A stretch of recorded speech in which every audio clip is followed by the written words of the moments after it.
Hey everybody, it's Jeff from Yawk and I'm here in fabulous Las Vegas, downtown Las Vegas. Tonight we're going to visit the East Fremont area.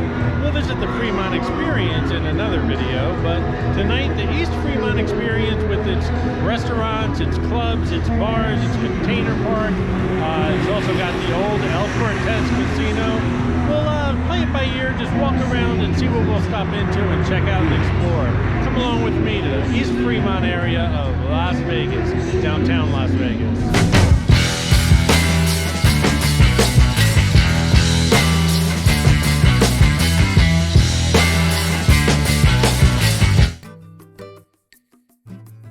Right now I'm at the intersection of South Las Vegas Boulevard and Fremont Street. The Fremont Street Experience is right behind me, and right in front of us is the East Fremont area. It's all on the same street, Fremont Street. It's just that the Fremont Street Experience is kind of separated by Las Vegas Boulevard from East Fremont.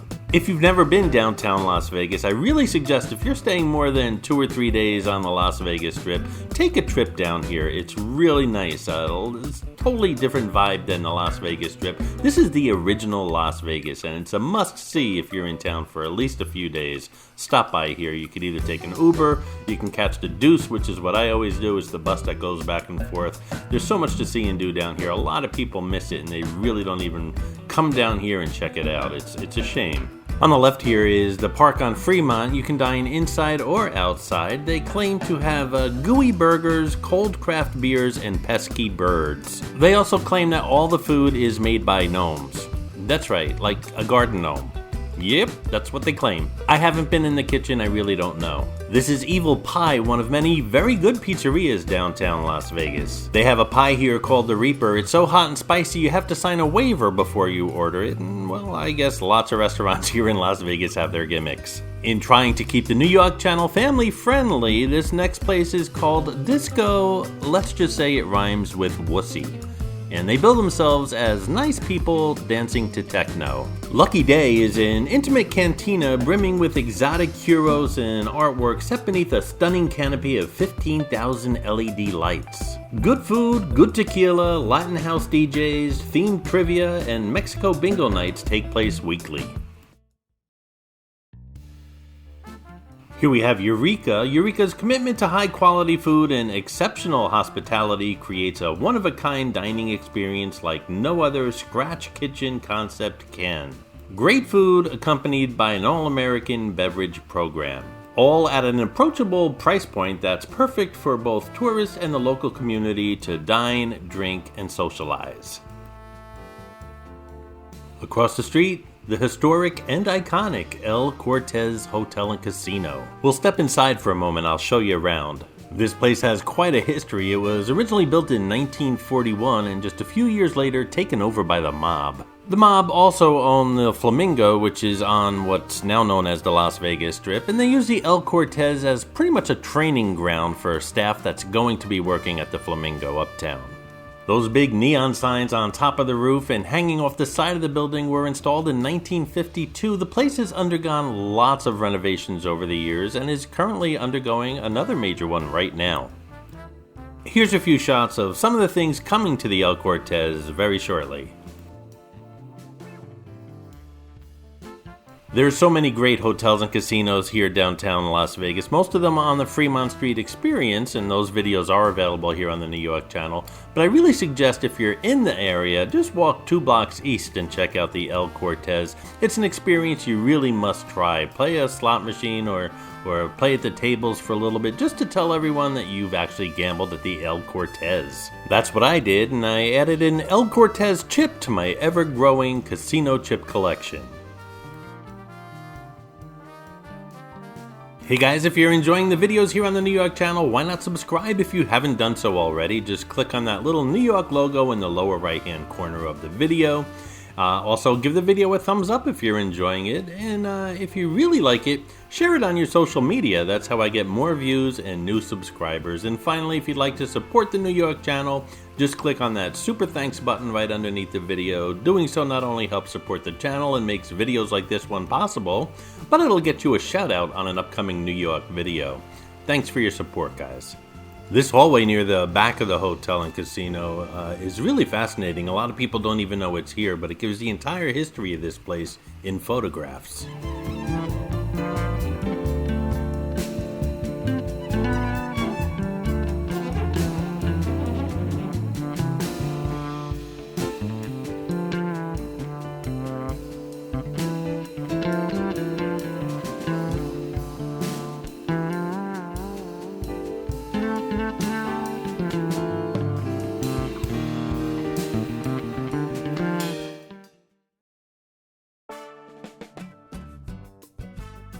Most of you know I'm a big Beatle fan, and right outside the El Cortez is this fantastic mural of the Beatles crossing Abbey Road. It's a great photo opportunity. An even better one is the actual crosswalk going across Fremont Street. Another great photo opportunity. Just be careful of traffic, folks.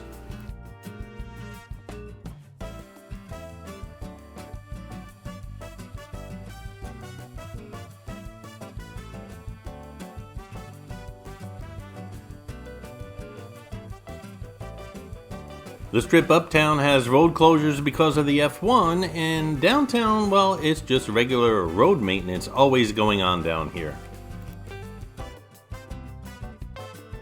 Across the street are two nightclubs, ZAI and The Venue. I don't think they're open, I could be wrong. If you guys know anything about those two clubs, whether they're still open or not, leave a comment below, I'd appreciate it. Right now we're in front of the Container Park, kind of like a restaurant, shopping, eclectic art museum, all rolled up into one big, well, container park.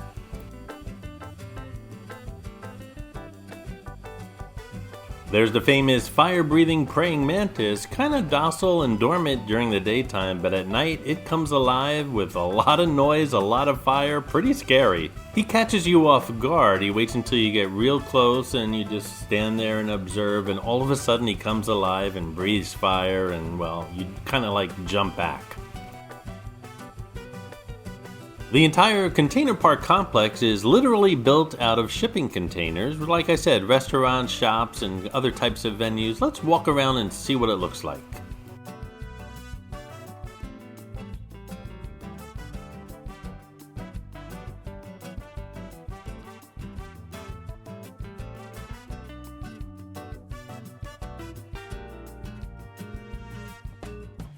While the container park is a family-friendly place to visit, keep in mind that after 9 p.m. it's adults only because of strict Las Vegas liquor laws.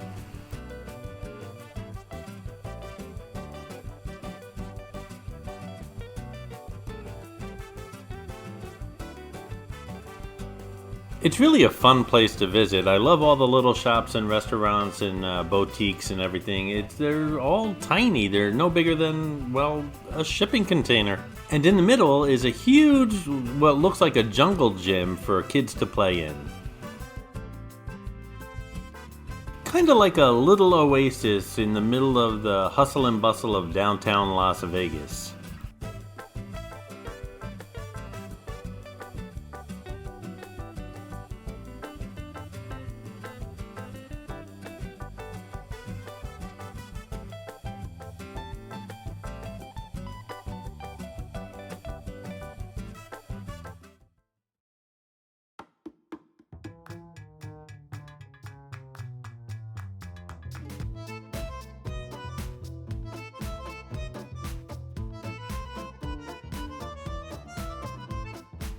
The container park was built about a little over 10 years ago on a site that's only 1.3 acres. That's pretty tiny considering how many businesses are in here. The site was previously occupied in the 1960s by the Orbit Inn Motel, which later became a Motel 6. Part of the site was also once occupied by a nightclub. The project's shipping containers were provided by Con Global Industries of Los Angeles. The use of shipping containers was originally seen as a possible cost-saving way to construct the project. However, the plans were expanded. Final construction costs were roughly equal to using just traditionally used building materials. We saw those love locks at the entrance of the container park. They also have some back here on this sign. The sign says DTLV for downtown Las Vegas, of course.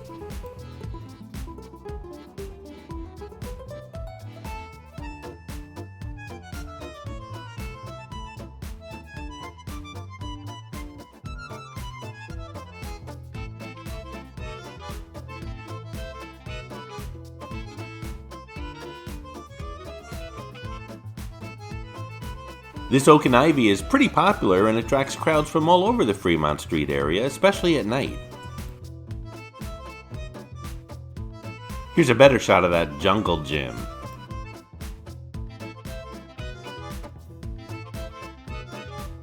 Typically, if you're a tenant of a mall, whether it's a huge shopping mall or something smaller like this container park, you have to abide by the hours the mall sets so that all the stores and restaurants are open at the same time and close at the same time. When the container park opened, however, they didn't do that, and a lot of the stores, it was kind of like chaotic. Some of the stores were only open on weekends, others closed much earlier than others, and it was just a mess, so people were getting frustrated. Within like a year or two of opening, the mall did start to set hours. Now they're all open at the same time.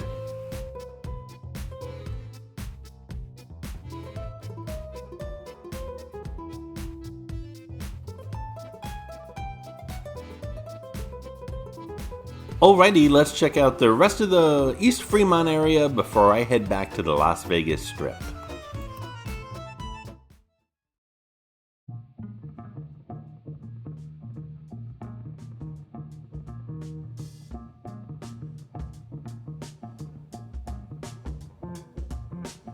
Some areas along Fremont Street in the East Fremont area are still being developed, and just a few years ago people were concerned about safety down here, especially at night, but it's become so developed and there's lots of restaurants and nightclubs that, especially at night, it becomes very busy, so really not too much concern about safety anymore. Perhaps I should say you should always be concerned about safety, but the East Fremont Street area, no more than any other area.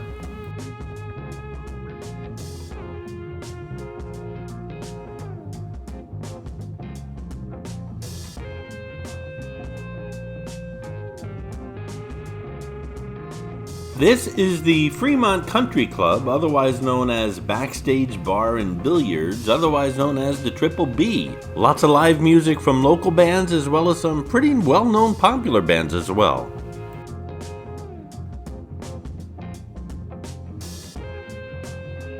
We're going to take a quick detour here on 6th Avenue. Right down the street here is a Mexican restaurant called La Mona Rosa. I think that means the pink monkey. I could be wrong, but I think that's what it means. Years ago, this place was hardly known by anybody, and now it's become extremely popular. Great Mexican food, great place for cocktails if you're in the area. At night, crowds have been known to spill out into the sidewalk and streets here. We're back on Fremont Street, and we're actually heading towards the Fremont Street Experience. On the left here is Commonwealth, a swanky two-story cocktail bar with a rooftop dance floor overlooking Fremont Street's iconic neon landscape. Hidden inside is the laundry room, an internationally acclaimed speakeasy with limited seating and a menu of exceptional craft cocktails. Here's Cheap Shot, a small 3,000 square foot venue with room for only $99. They're known for putting on some pretty quirky shows here in Las Vegas. Here we have Corduroy. They describe themselves as unmistakably unconventional. Keep in mind most of these places serve up food, cocktails, and some form of entertainment or another. This is the Griffin, described as a brightly lit front room, dimly lit back room, clean bathrooms, and a cool fireplace patio out back. All good to know if you ask me. Here's a shot of that fireplace out back. This is Flippin' Good Chicken, Burgers, and Beer.